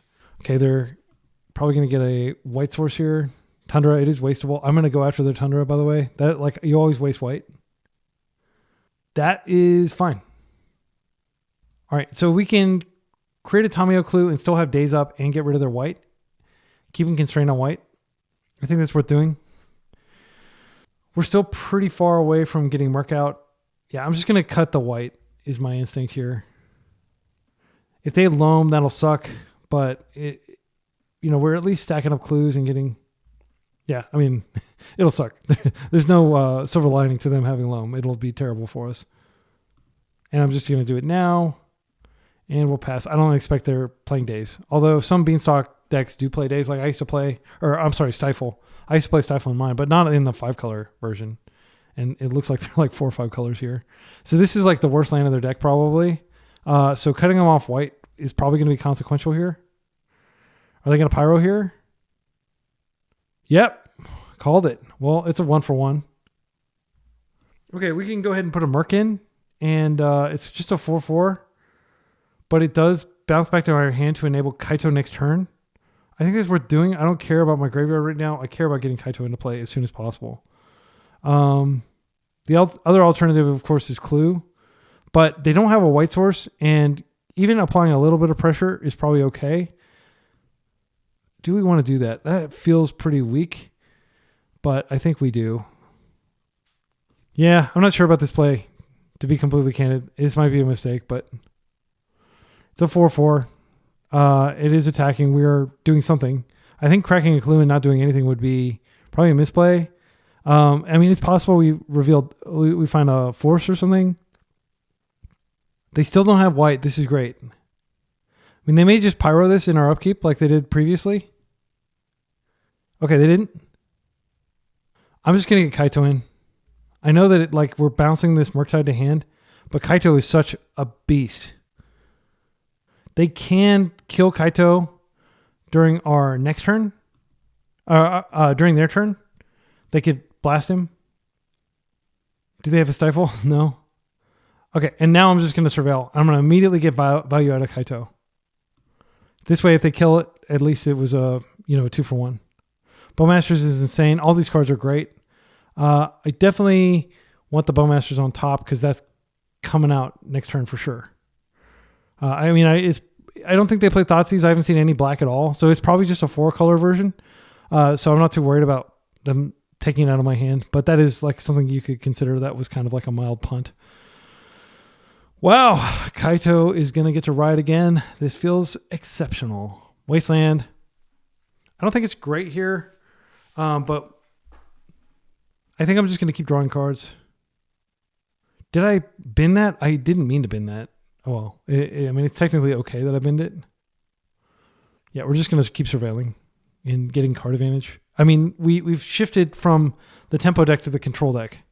Dealing an extra damage every turn versus getting an extra card. Maybe it is correct to do that, but I can surveil 2 things to my graveyard and get a Murktide out, and then I get lots of damage that way and have a second body. I think it's better. Let's go ahead and surveil. Force seems pretty good considering the circumstances. Put this into our graveyard. Put this into our grip. I don't think wasting them matters. I'm trying to think of what they could have. I think we do waste them. I'm going to waste them off red because it does deal with Kaito if they do draw a blast. Okay, they're floating a blue. That's fine. Would you like to brainstorm? I think I am going to just be aggressive here. We've got a force to defend. Okay, and I'm just going to force. I think the pitch is... It's got to be, days. Because Murktide, even if they somehow get rid of Kaito, we can still win through Murktide. Okay, they can avail. They're flustering. Okay, this does stop it. They paid a high price for this Ponder. All right, and I'm glad I didn't keep the days around. That wouldn't have done anything here. So we're getting to see like the kind of the 2 sides of like beating the control deck versus losing to the control deck. And I'm not saying like we've won. It's not a lock, but I'm feeling very good about this game. I'm trying to think of what they could find. Carpet would be good for sure, but that is really like the equivalent of them playing a land instead of playing a spell. Okay, they're fetching here. This unlocks white. Beanstalk maybe? No? Okay, cool. I think we're just going to keep drawing with Kaito. I'm going to go ahead and attack with Kaito first because if I can get Murktide, oh, that's great. Maybe I don't even play. We'll see what I flip. If I flip a blue card, then I will play the Murktide here. And you might say like, well, they're 2 swings from death, but like I'd much rather just establish like in this. They're drawing 1 card a turn. They don't have any engine on the table. Like killing them quickly is not as important as killing them carefully in this circumstance. Thoughtseize seems pretty decent. Second Murktide is actually fine because then we can just guarantee that we can win because we have a Misty. I'm going to put this in the graveyard and then I'm going to put this on top. And let's go ahead and fetch here. I'll just put 1 Murktide in and I'll hold 1 with force. I don't think this really matters, but I will grab a basic just in case. Some like complete unlikely thing. I think I'm going to go ahead and pay. No, because I can draw a card off the clue. Yeah. Let's go ahead and just 1, 2, 3, 4. We don't need to make it that big. I'm just going to get our land. 1, 2, 3, 4, 5. Okay, we're keeping a couple cards in our graveyard. They could make their own big Murktide. I'll just pass. Just in case like they're playing days. That way we have force plus. Okay. I'm not going to pitch. Well, I think I am going to go ahead and draw here. See what I draw. Because if I draw another blue card, then I could just force pitch it. That's fine. So next turn, I'm definitely going to waste there. They have 1 card. There's no way they can win. I think it's deterministic. Because I can just plus this. It'll only hit for 4. If they fetch or do anything to deal damage to themselves, then it's like a deterministic win. Okay. I don't think they have Shieldred Edict or anything like that that doesn't target. I'm going to go ahead and take them off white first. Okay, conceded. Yep, that was pretty much exactly what we want the game to go like against Beanstalk. All right, we're 2-2, going into the final round, seeing if we can clinch the positive record. All right, final round, we're up against Tea with Rum. Pretty great hand on the play. I think we keep this. I think it's totally fine to just open Undercity Sewer. I want to get on board. I mean, we don't know what we're up against. I think maybe I just go get... I'm going to get an Underground Sea. Oh, they have Gemstone Caverns. Okay, so now we know that they're probably on Moonstompy. So we need to get our basic. They kind of gave that away. Ancient Tomb entered the Exile Zone. Okay, interesting. Yeah, I think we go get the island and we Tomio here. I was going to get the Nethergoyf, but now I want to get our basics. And I want to make sure we have basic island. And I want to make sure we have Days Online. I assume that this is some sort of stompy deck. I mean, we saw Ancient Tomb, so we should probably be safe assuming that. I don't think this is a good card for what it's worth. It's like super duper conditional. But maybe you play it as a one-of and occasionally it's just like an extra mana source. You're trying to get your one ring out. I think this is probably Moonstompy. Because like a lot of decks wouldn't even care about the colored mana. Maybe this deck doesn't. Fable is worth a days, in my opinion. It does a lot for them. And then what I can do now, that I'm pretty confident they're on red, they may just pay with a Simian Spirit Guide. Okay, they don't. Great. I was going to say, now I can go get the Swamp and then Nethergoyf here. And then we'll have both our basics. I don't think Spellbomb matters. Yeah, I'm just going to go ahead and do this real quick and pass. I don't expect them to have any interaction. Nethergoyf will be big enough that they can only kill one with Fury. Tomio is not like a particularly impressive game piece here, but we'll see what happens.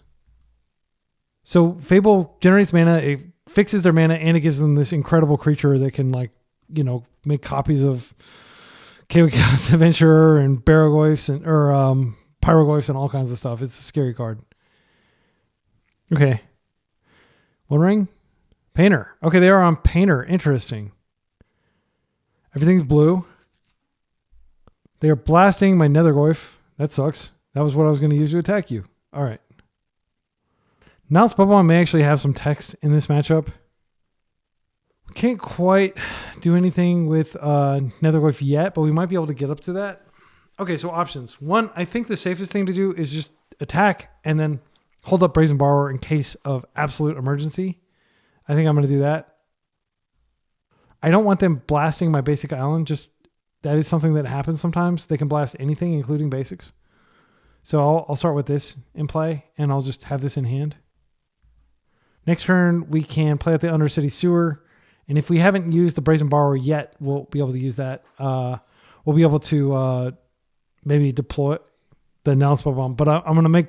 This is the priority, having this on hand in case they try to grindstone us. Because it can buy us a turn. We might be able to rip a Thoughtseize or something to rip the Painter Servant out of their hand after they've gone all in trying to grind us. Coming in for a hug. More mana. So I don't think Brazen Borrower is going to do it if they have the spell. If they have the grindstone. Okay, great. So what we can do here is I think I'm just going to leave this in play and ignore it. I'm going to start drawing cards. Okay, Days, pretty terrible, but it can pair well with Force. I mean, anything pairs with Force currently, including our lands. Wasteland, not exceptional here. I don't think we even play it. I'd rather have the ability to Spellbomb them. We could just flip Tomio here, but they can just blast Tomio. That's not great. And that does involve us tapping out completely, which makes us very vulnerable to... I think what I'm going to do is I'm just going to get the Sewer out of the way and get deeper into our deck. Yeah, we definitely don't want that. So I'm glad. Okay, and now I'm just going to attack, and we're not going to flip Tomio. We're just going to create a bunch of clues and hope the game goes on really long. They don't have card selection. We stopped their card selection, so they may have a bunch of garbage in their hand. If they get an Urza Saga, we'll definitely waste that. That is something that I'd rather waste than like this stuff. Urza Saga is particularly dangerous because it can go get a Grindstone and end the game. Okay. We're drawing. They're blasting. What are they doing here? Do they have a way to end the game at instant speed? A Braid. That's fine. I'm not going to protect her. It's a like 3-for-1 at this point. Ripped another Borrower. Thoughtseize is probably nothing. Like I'd be stunned if they have anything castable in their entire hand. They might have like a Fury and not. But they have double red. I don't think we cast Thoughtseize. Gosh, what do we do? I don't want to play this out because then they know to like play around it. I mean, life is not a big deal. Let's go ahead and do this. Who knows? They might have a blast. They may just blast one of our lands if they have a blast. Yeah, here comes the blast on one of our lands. Okay, what are they blasting? Oh, they're just countering the spell? Yeah, that's fine. Okay, great. That was an exceptional exchange. I definitely did not want to have to face that card. Okay, so now I think I'm just going to play out this island here. And I'm going to play out the Spell Bomb. And we have yet another thing we can use to draw later if we need to. We're just hoping that they don't find Grindstone. What could be in their hand that's worth defending? They totally could have blasted one of our basics. I presume they're playing Bloodwind. Okay, they're just passing. So, well, they're passing into combat anyway. They might as well hit us. I guess they don't even bother hitting us. Okay, so maybe they're afraid of Bowmasters. So maybe that is like a legit like tactical decision and not just them being too lazy to bother attacking us for one. Okay, Fatal Push is pretty damn good. I think what I'm going to do is I'm going to bait interaction with this Nethergoyf, which is going to be pretty big. So it's worth noting, actually, technically, we could bring back our other Nethergoyf. I didn't even think about that until a second ago. Yeah, sorry, that's a bad play on my part. So we're holding up Brazen Borrower and probably end step Nile Spellbomb activation. Fatal Push, but I want them to commit more resources before we start Fatal Pushing. Another Painter. This is fine. Can't really do anything about it. I will try to clear one of them in the end step just because. Am I going to? Let's go ahead and see what I draw off this first. I do think that it's correct to go ahead and get rid of their graveyard, and we get another type in our graveyard too. Let's draw a card. Force. Feels pretty good. I do think at this point it makes sense to just clear one of them because we may need a lot of mana. They're down to 2 cards. Okay, great. I'm feeling pretty favored because we're going to hit them with our truck here, 5-6. We've got another one on the way. Let's see if they interact with this. And then we've basically got bottomless Nethergoyfs. It's like going to Olive Garden. Instead of breadsticks, you got like these giant monsters. Yeah, let's play this out. I don't think we bring the other one back yet because like that'll dramatically shrink the size, but we can just bring them back later.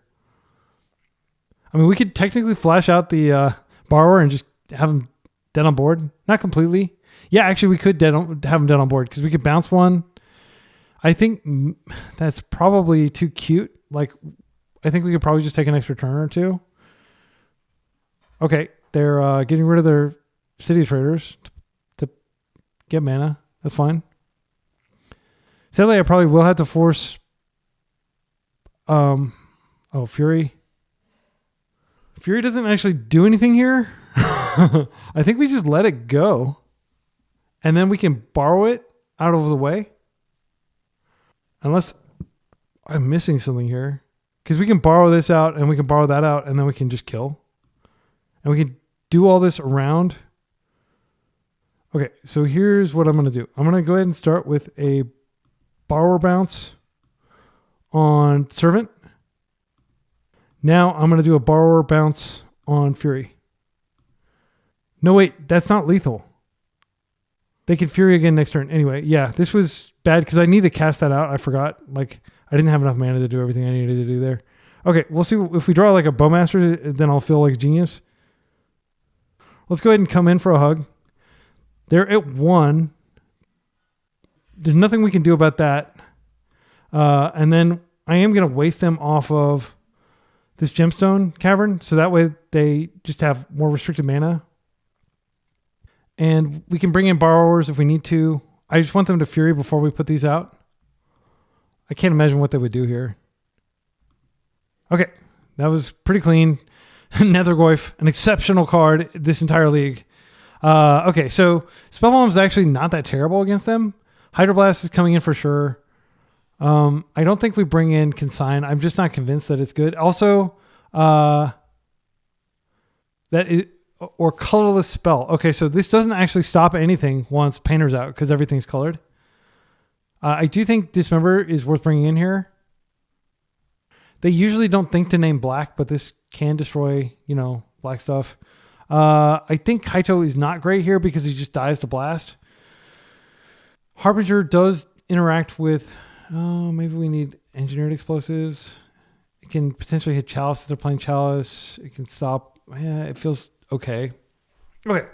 So I think Daze comes out completely on the draw. I just don't think that's where we want to be. They've got a lot of fast mana. And then, you could argue that these Spellbombs are not great.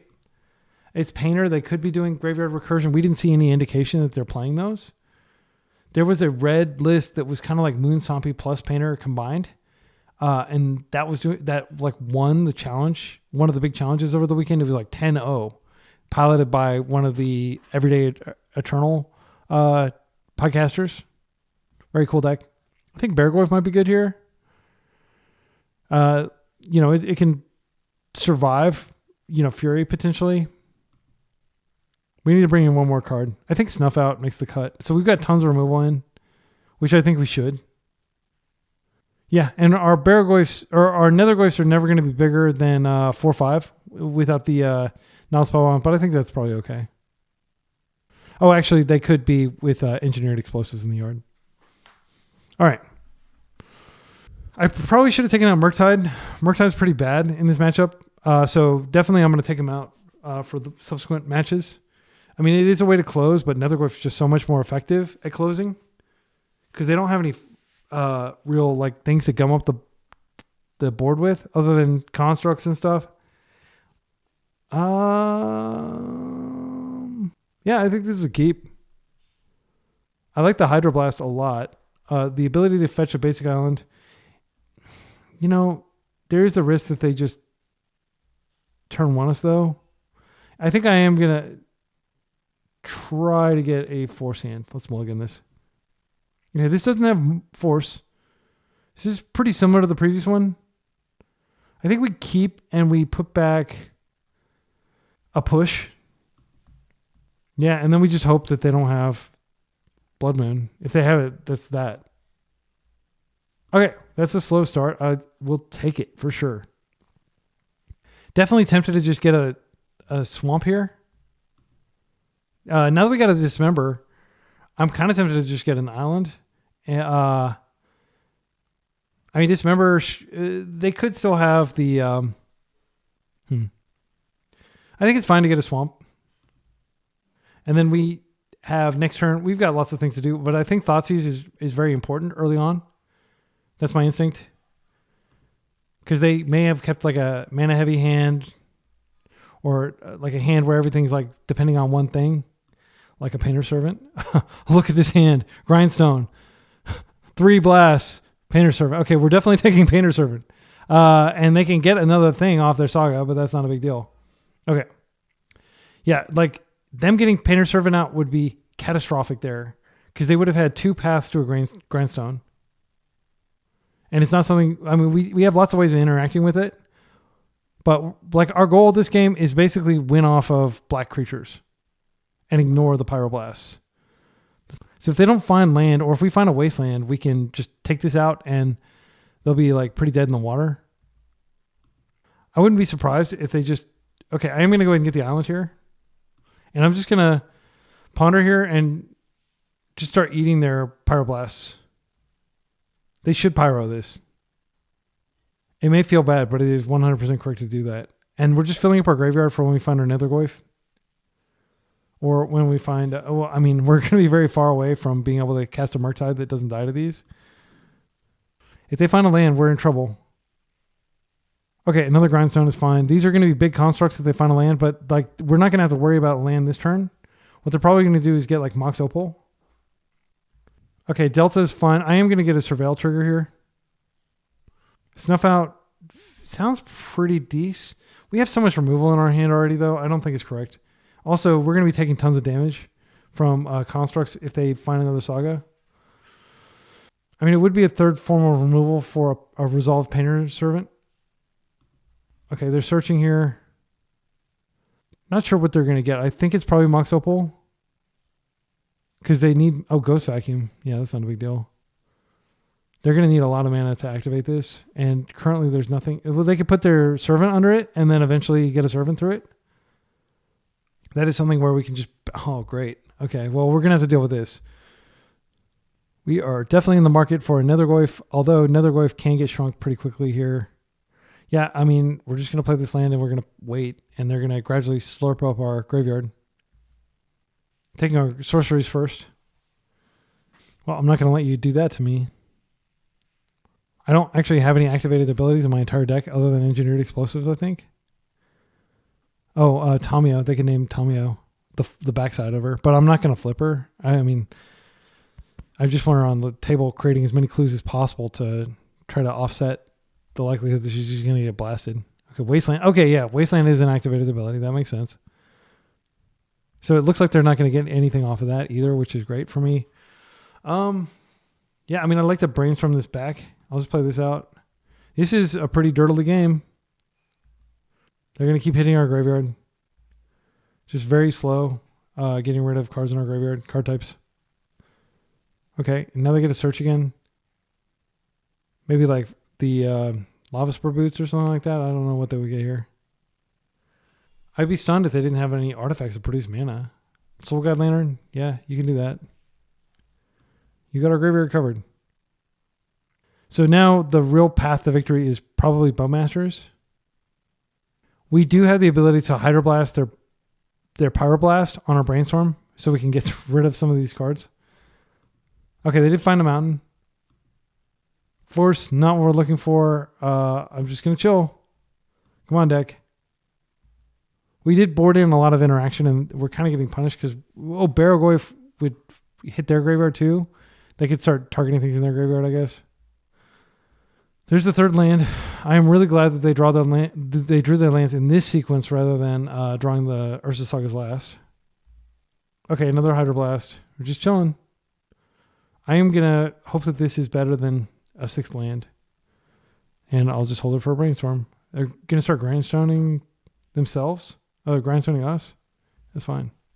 Looking for creatures. Oh, no, they found our Bowmaster. They can get that. Yeah, they're putting stuff under there. This could be a problem. This could definitely be a problem. Okay, fourth land. All right, the countdown to Ghost Vacuum Extinction.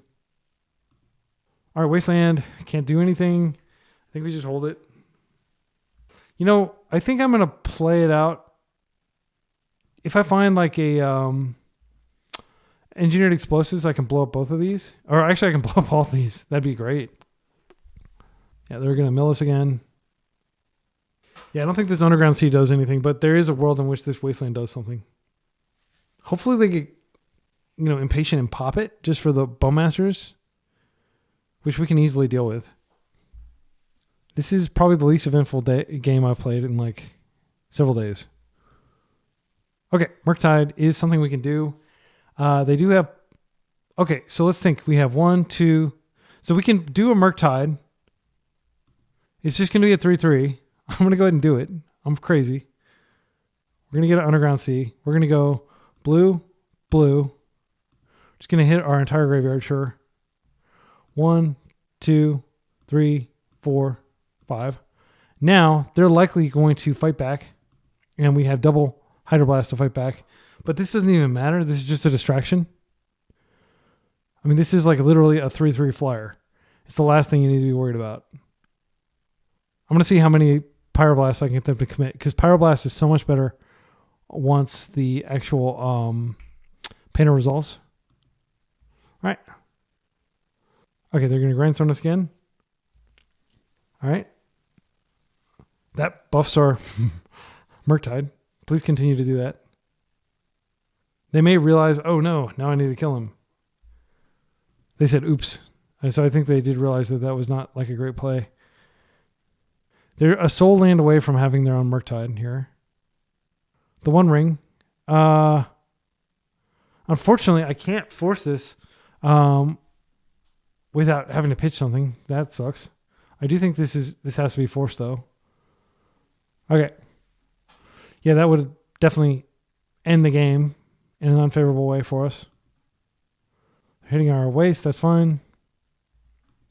Okay, another Force of Will. I'm just going to hold it up. With the Hydroblast, we have enough mana to both force something and Hydro. I don't really feel comfortable defending the Murktide at this point. I feel like they don't have enough mana to fight back the way they want to. So I'm going to let this resolve. Okay, so now we have Force Pitch. We have Hydroblast for their blast. I'm going to go ahead and attack first.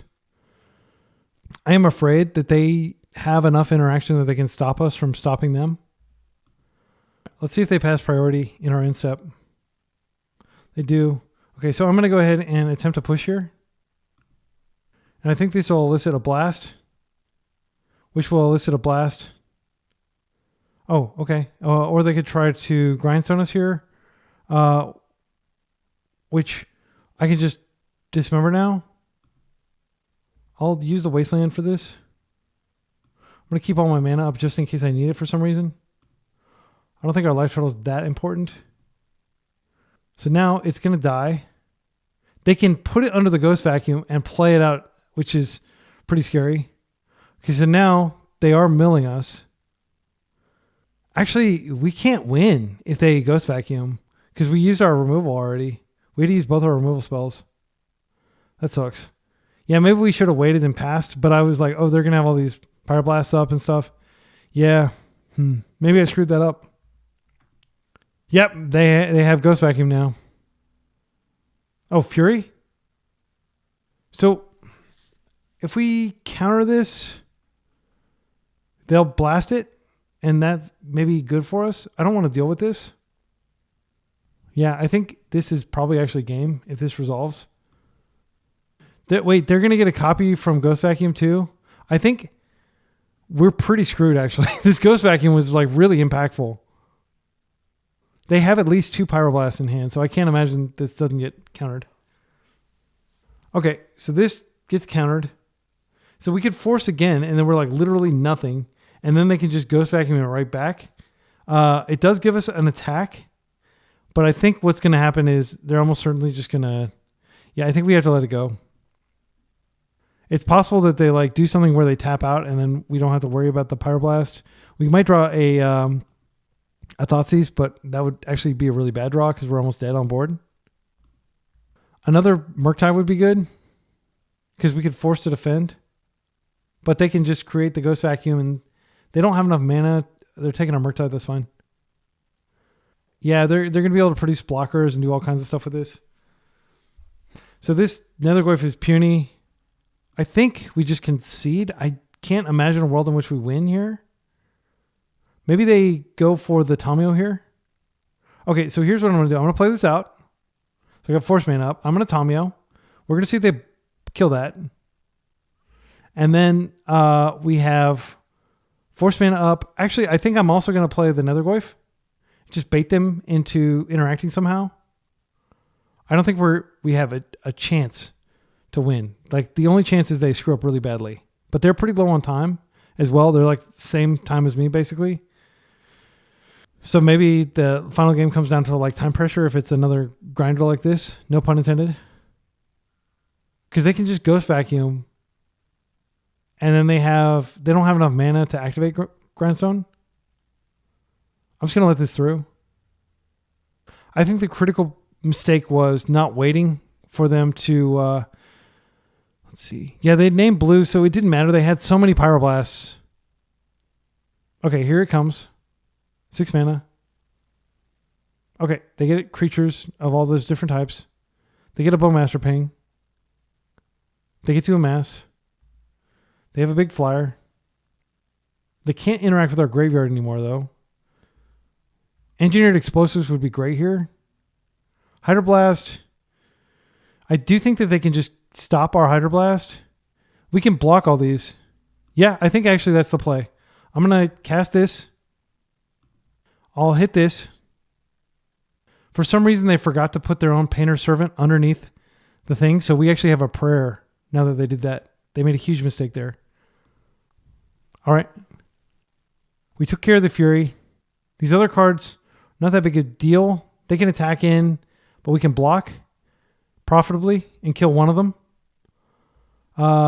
If they attack with this, if they attack in the air, or no, this is the only flyer.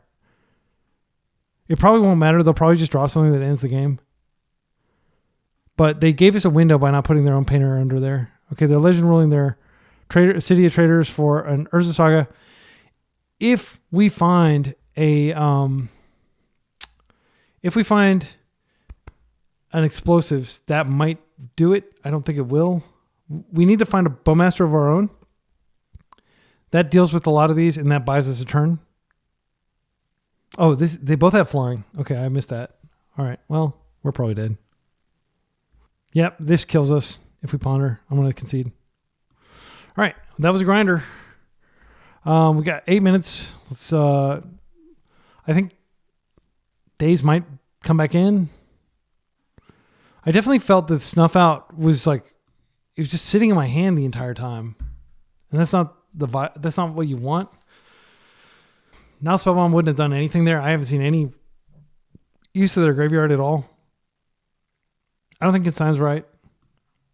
Maybe we bring 1 Days back in. I'm going to take these Murktides out. I think they're terrible.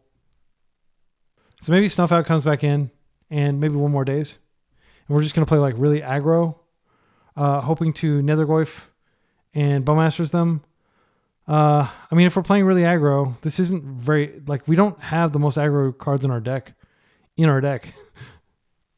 Yeah, I think we just have to try to get a Nethergoyf hand. I don't want to be any more liable to liable. I'm not sure I don't want to be any weaker to blast than we already are. Maybe we do bring in the now Spellbounds just because they feed our plan. Maybe that's better than Days. I can't. I haven't seen any reason to keep those in. All right, let's just do this. If we just have Nethergoyf in our opener and we can stop their Fury, then we'll be able to win with that. This is a good hand. This is almost purely black. I like this. I'm going to keep this. We still haven't seen any... I think I'm just going to start with a Nethergoyf here. It's certainly possible that they just try to kill it. If they do, we can potentially bring it back later. I'm mulling to 6. I feel like with the game going that long, they probably would have Blood Mooned us if they had Blood Moon in their deck. I'm just worried that like we don't have anything to do if we fetch a basic here. I'm going to fetch the Underground Sea and I'm going to Nethergoyf because I want to be able to ponder next turn. This is a huge risk and we'll just get blown out if we get blown out. We do have Magus covered. We just don't have Blood Moon covered. Because I definitely want to be pondering and wasting next turn. Okay, this is great. This means we can do both and we can get the clock going. This also means they have an Ancient Tomb hand because that would be the only situation where that would make sense to play in that sequence. So I'm going to go ahead and start with a Wasteland here. Now we're going to go ahead and ponder. I think these cards are fine. I mean, Brainstorm is fine. I don't mind drawing this other land. It doesn't feed into our plan at all. Yeah, I'm going to do it like this because Brainstorm will feed the Goyf next turn. And we will want that land. Let's just attack for 2 and we'll pass. I'm going to waste every land they put on the table that I can waste. And we're just going to hope that they don't have a Fury for this. Or that this can get big enough that Fury doesn't matter. Okay, Painter. That's going to get killed for sure. I think I'm just going to go ahead and push it after, or I can just waste it first. If this doesn't work for some reason, I do want to be able to dismember. If they have like Simian Spirit Guide into, Red Blast on this. Okay, looks like they do. Crazy. Oh, they're hitting this. Okay. Yeah, that works. That sucks, but what can I do? Nothing. I am going to go ahead and just hit this, and then we're going to try to escape our Nethergoyf in 2 turns. So next turn we can brainstorm to sculpt and potentially remove one of their threats. They're down to 3 cards. Nothing. Wow, this is great. All right. I want to brainstorm into a... Maybe we actually ponder because we want to find another Nethergoyf. That's the best card in our deck right now. Oh, this is fantastic. This is spectacular. Okay, so I'm going to trust that we can make the return cycle. I want to capitalize on momentum here. And I'm just going to play another Nethergoyf. This is big enough that it doesn't die currently. Then next turn we have Force, and we'll have double disruption. And then we have Bowmaster to hopefully finish the job. Arena of Glory. Tapped. Love to see it. No, wait. It's not tapped. Oh, no. This card's really good against us. This gets rid of our Nethergoyf, and then they can just wipe our graveyard. We can rebuild, but it takes a few turns. But, let's see. They didn't exert it, so, yeah. They're just going to hit that. Okay. And they'll probably just wipe the rest of our graveyard when we attack. Yeah, I didn't think about that card being in their deck, but it makes sense because it's a really good target. Okay, and they're just going to exile our graveyard, which is fine. We will rebuild. So I think I'm going to brainstorm first. I'd love to find a wasteland. Okay, Daze is pretty damn good. Tamio doesn't do anything here, but like these cards don't do anything either. I think we just stack them. Yeah, I don't think we're going to die because we did that way. I'm going to go ahead and play out the Tamio here. And I'll just attack for 1. And Tamio is going to help me generate some momentum in terms of being able to draw cards and stuff. She'll probably just eat a Red Blast later. We have Force up. We have Daze up. I'd much rather Daze than Force. We're drawing 2 removal spells. They have potentially 3 mana here. I think this is just a Daze. They don't have any mana floating. They could have another Simian Spirit Guide as their last card, which would be impressive. Okay, we won. We did it. All right. Feels good to be Painter when you're mostly blue deck, but that is something that we can do as a tempo deck that just has like Nethergoyf. Nethergoyf is such a great card. Man, it felt amazing that league. I also thought that having, let's take a look at the list again. I also felt that having access to the 3 Thoughtseize, like the thing is, these are so synergistic. You're putting sorceries into your graveyard and you're taking away cards and you're kind of buying time. Now Spellbomb felt great the entire time just as like another way to make Nethergoyf huge. I mean, this is a Nethergoyf deck. Make no mistake. Like I almost don't even want to play the Murktides because Nethergoyf is so freaking strong. But I do think it is correct to play Nethergoyf, Murktide, because Murktide can often like sweep up after they're really low from having to deal with your Nethergoyfs. I don't like that there's such a dependence on the graveyard. I feel like if people start bringing in, Leyline of the Void to fight the, the mini graveyard decks, like I almost feel like you need Leyline of the Void to beat Oops reliably these days. And if they're doing that, Nethergoyf's going to suck. Being dependent on both Murktide and Nethergoyf, like I would 100% play Nethergoyf over Murktide right now. I think that Murktide is good against Eldrazi specifically, but Nethergoyf is good against pretty much everything else. I like everything else felt fine. I don't know. Tamio is so good. I don't think we cut her, even though we're kind of trying to like tempo them out. Like there were several games, like I think against the Beanstalk matchup, I was just like beating them really hard as quickly as I could. And I was just throwing caution to the wind and throwing value to the wind. And I think in situations like that, having a card like Tamio does feel like it's kind of a drag on the overall aggression plan. But I think if you want to go full aggression, just go Rug or go blue-red and don't even mess with Druid. I am going to be playing some leagues with Druid, with Rug. I think Questing Druid is quite good. And I have been 3-for-1 by Questing Druid decks. I've got one video where I play it, but I'm going to play some more because I think Chain Lightning is really good right now.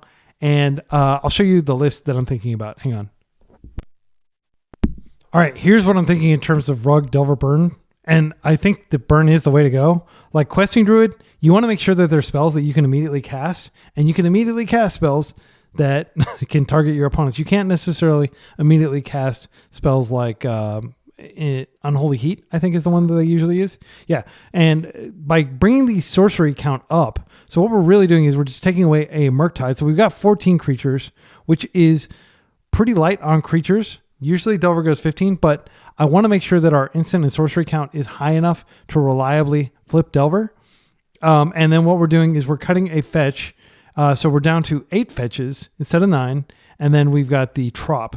So we still have a basic island, which is good because we do have Hydroblast and we do have double Brazen Borrower in our deck that we can use to bounce opponents' permanents. I think Brazen Borrower is just insane right now. I think it's really good because it just like basically you have inevitability through the Chain Lightnings and the bolts. And it's just a question of like, okay, how long do you need to keep something out of play that like potentially ruins the game for you? In terms of the sideboard, I just kept it simple. A lot of people are playing cards like Counterbalance that I just don't think are like legacy playable really. Like, I mean, yeah, I lose a Counterbalance sometimes, but I think just having an extra Hydroblast is totally legit. So this is 2 Hydroblasts, this is 4 Pyros, and then double Grafdigger's Cage. And you may be thinking, what do we do about, Chalice of the Void? Well, we've got a single ley line, and then we just try to borrow it out of the way. And really, like, we just fold to Chalice, which is pretty big indictment of the deck, like that it's so weak to Chalice.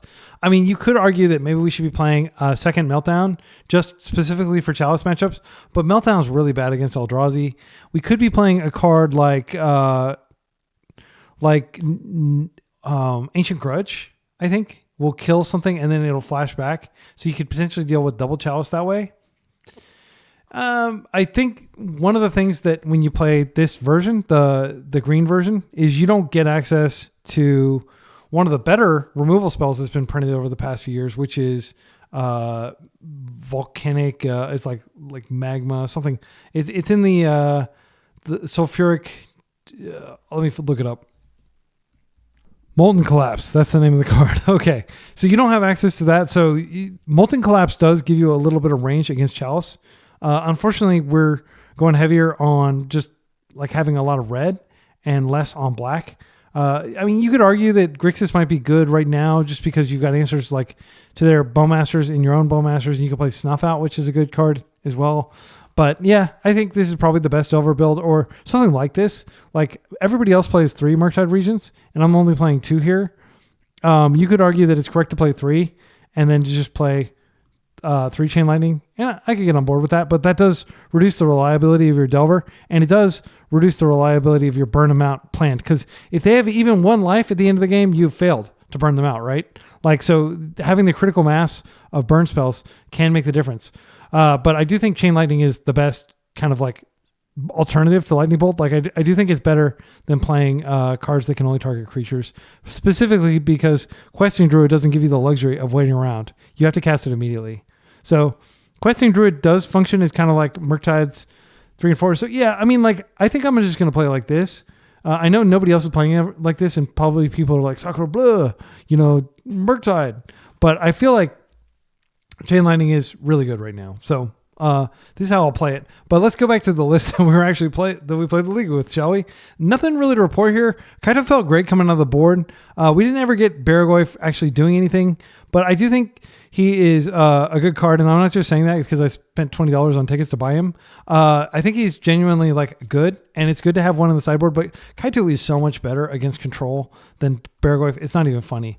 I don't know that we need to really have more than 2 sideboard slots dedicated to control. Beantalk is kind of a liability if your opponents reanimate him. Your opponents are not going to be reanimating Kaito. It's one of the great things about Kaito is he's unreanimatable. There's no way your opponents can get control of him. He's extremely safe as far as like finishers are concerned, just like Murktide. Like nobody's going to be paying 7 life to get a 3/3 flyer, hopefully. So your Murktide is kind of safe in the graveyard. And in fact, the only real card you're really worried about them bringing back usually is Bowmasters to kill your Bowmasters and stuff like that. But like, you can borrow it back. Anyway, I'm just kind of rambling. I love this deck. It was a real fun opportunity to play this deck, and I'm going to play it some more. I do think that tempo is better than control in terms of like, I've been playing the blue-black Kaito decks, and I suspect that this is just a better deck overall if you want to be able to beat Eldrazi and if you want to be able to beat blue-black Reanimator. And I think those are the two decks that you have to be able to beat. You could say Oops as well, but this deck is like really favored against Oops. I may have punted. Again, if you are a seasoned Oops player and or somebody who's just really good at playing tempo against Oops, and you notice that something that I could have done to survive that, please let me know. Because that was like the one that got away. Like I really would have loved to have won that game. But other than that, we lost to the I would like to respond list, which we're always going to lose to, frankly. It's just the Apex control deck. There might be some situation. I'm used to being Beanstalk because Beanstalk plays a lot of non-basics because they're doing like 4-color stuff. Even Bug Beanstalk, I feel like this is favored against that. But this is not favored against like the just straight up control, like Jeskai control, and now I guess Esper control with Urza Saga's, the Staff of the Storyteller type list. I think Bowmasters is really good, but they also have their 4 Bowmasters, and they have 4 Plows, and they have like 3 Prismatic Endings, and like, you know, so many, they've got Supreme Verdict, they've got the Wandering Emperor was really strong when we faced her. So if you're going to play this deck, just be on the lookout for those kinds of decks, and don't beat yourself up when you lose those matchups. Like structurally, you are unfavored, and you know, like anybody who's putting Swords of Plowshares and Prismatic Ending in their list, they just have a huge edge over tempo, regardless of what tempo it is. And you will be able to win sometimes, but just know that like it's not necessarily your fault if you lost in that unfavorable matchup. At least that's what I tell myself. And you might be thinking, oh, copium, you know, no, I genuinely think that like I'm trying my best here, but like there are some situations where you just can't win. And I refuse to believe that the match against Oops was one of those matchups. I think game 2, there was something that I could have done to survive. So please help me identify that. And until next time, be excellent to each other and party on.